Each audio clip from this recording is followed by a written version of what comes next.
Let's get Elian up here. Yeah! Round of applause for Elian!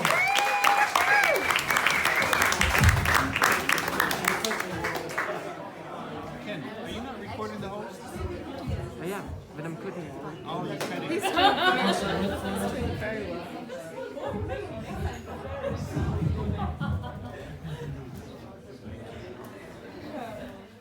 Hey guys, having fun? Yeah? Anybody sleeping? I see you. Okay. Yeah, I'm Elian. I came from Syria, but you don't have to be worried because I forgot my Kalashnikov tonight.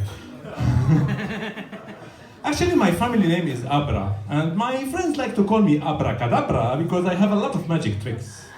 And one of the best magic tricks I have done in my life is that I came here to Luxembourg from Syria by airplane.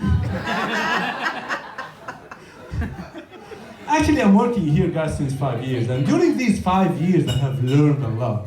I have learned a lot of good experience. Especially here in Luxembourg, you have to deal with different people from different cultures. You have the German, the French, the Belgian. But this is why I'm sharing with you my experience. So, guys, if you are exposed to work with French, I have 2 golden rules for you to really work efficiently with French. The first golden rule, guys, if you are obliged to work with French, learn French. Don't expect them to speak your language. Don't expect them to speak English. Last time I told my colleague François, hey François, can you move this file from this table to that table, please? And he just looked at me with big eyes. Excuse me? I did not understand anything. Can you please repeat what you said? Especially the word please, I did not understand it.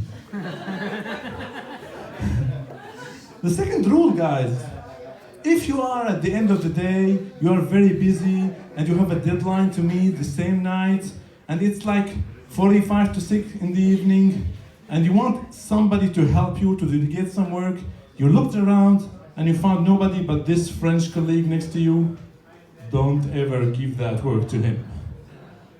He might help you and do the work for you, but he will ruin your life after. He will follow you, he will find you, and he will kill you.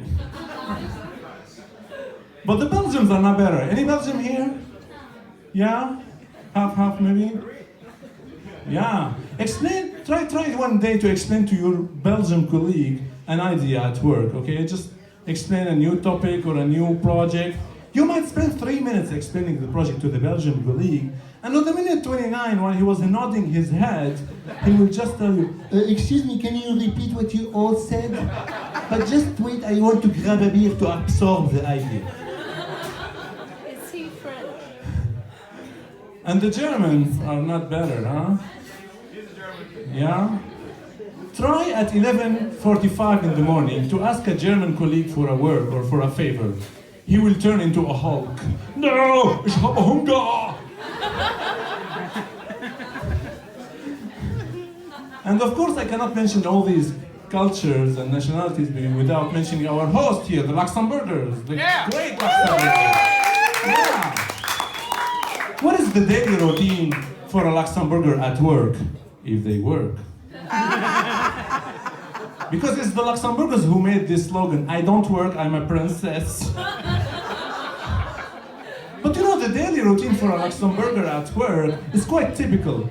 He arrives at work at 9 o'clock, he spends 2 hours reading the Tagblatt, because he wants to educate himself. And then it's already lunchtime, so he will pamper his belly with a good meal, with a glass of wine. 2 hours, 2 hours and a half, depending on the nap.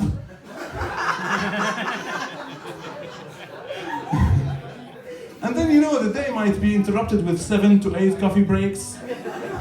And this is it. The day is over. What a productive day. Why do you think we have an economic situation? Not because of the corona. It's because of the Luxembourgers, guys.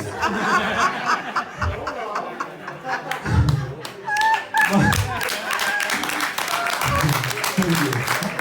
Well, you know, talking about corona, I didn't want to mention this topic. I want just to change the mood. But just one small topic about the corona, guys. We are suffering, you know, and the economic sector is suffering, you know. But there is a sector that is deeply impacted by the corona. Do you know what is it? Anybody? What? Orita? What is Orita?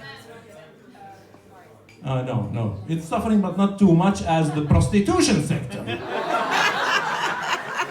on, you only have to put a mask. They are putting a mask, to be honest with you. But who would go to have an intercourse these days, guys? This is why, guys, I was so concerned about this sector, and I wanted to make it great again. So I just sent to my friend Xavier Bettel an email, because he's my close friend. I just sent him, man, what are you doing to make the sector great again? You have to do something. So it came to an idea to me, just do like the same thing you did for the accommodation sector. Prostitution vouchers. And then people will use it wisely, and the number of bastards will be great again.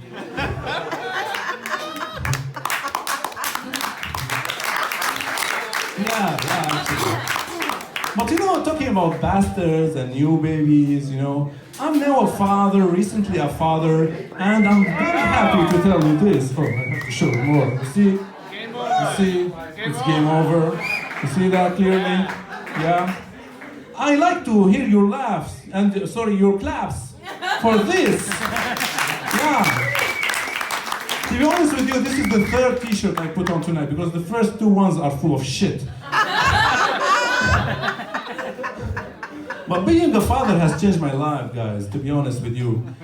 And this reaction of clapping, I received it from my family and friends when me and my wife just told them that my wife was pregnant. And they were like, oh my God, congratulations, it's a miracle. A miracle? I'm not married to Saint Maria, but why it's a miracle? I'm not supposed to be the first one who have achieved this. And second, if you don't know how to do it, you just have to put your tuk-tuk in her put-put and then she's pregnant. I still remember the Labor Day, guys. The Labor Day. If you are looking forward for the Labor Day, don't be fooled. Okay? And don't ever go there where the little baby is going out and stare. Okay? The doctor insisted to me to go there, and I regretted all my life. If you go there and look, it's like you're watching your favorite restaurant burning. You will never want to eat there again.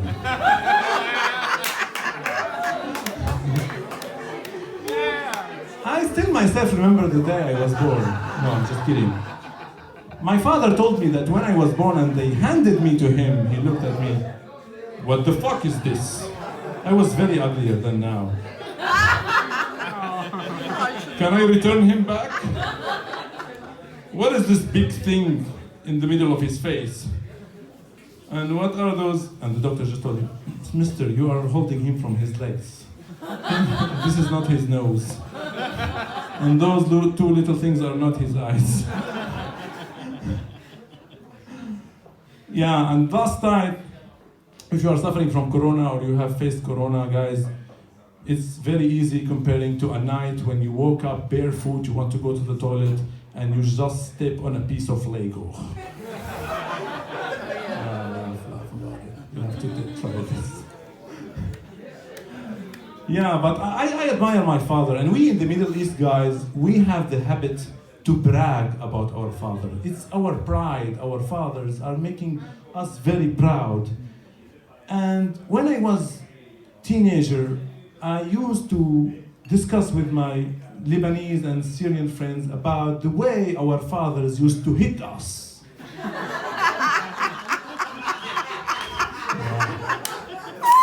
My father used to hit me with the branch of the tree. But my father used to hit me with the tree.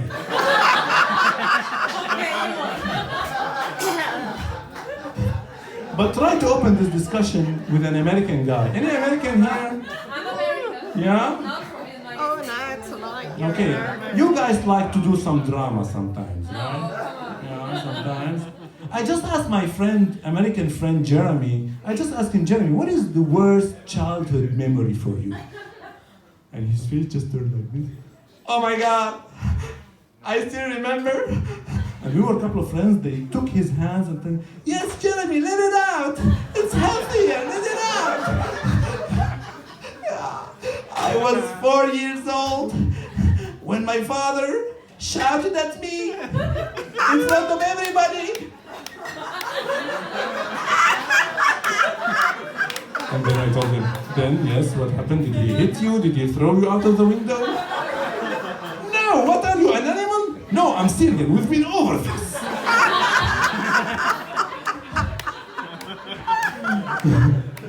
But talking about my father, I also remember my grandfather, guys. He was a perfect guy because he was a technology geek.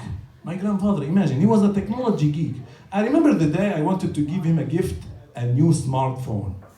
He has never seen a smartphone, a touch phone, you know? So when I give it to him as a gift, here, grandfather, this is a gift for you. It's a touch phone. He looked at it. What the fuck is this? Touch phone? During 30 years, I never touch a woman but your grandmother.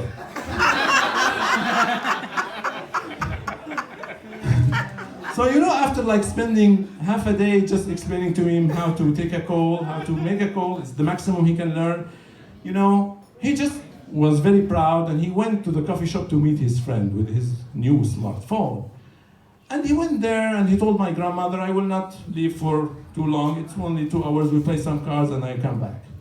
But like after 3 hours, he was very late. And you know, in Syria, there's the war situation. The wives get very, how to say, concerned about their husbands if they leave and don't come back as early as enough. And for a Middle Eastern woman, after 2 phone calls, because she tried to call him, he did not respond.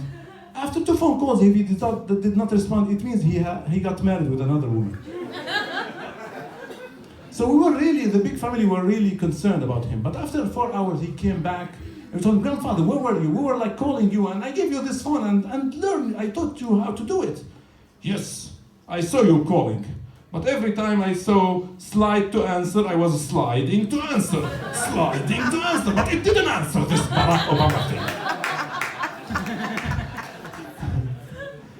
And the last thing I want to tell you, even my grandfather, I told him, okay, this is the Facebook account. I just created a Facebook account. He was very proud and he wanted to share his account with his friend. And then he came back very pissed off. I told him, yeah, how was it? Did you see your friends at the coffee shop? Like, did you exchange your Facebook accounts? Yes, I exchanged the Facebook account, but I forgot to share the password.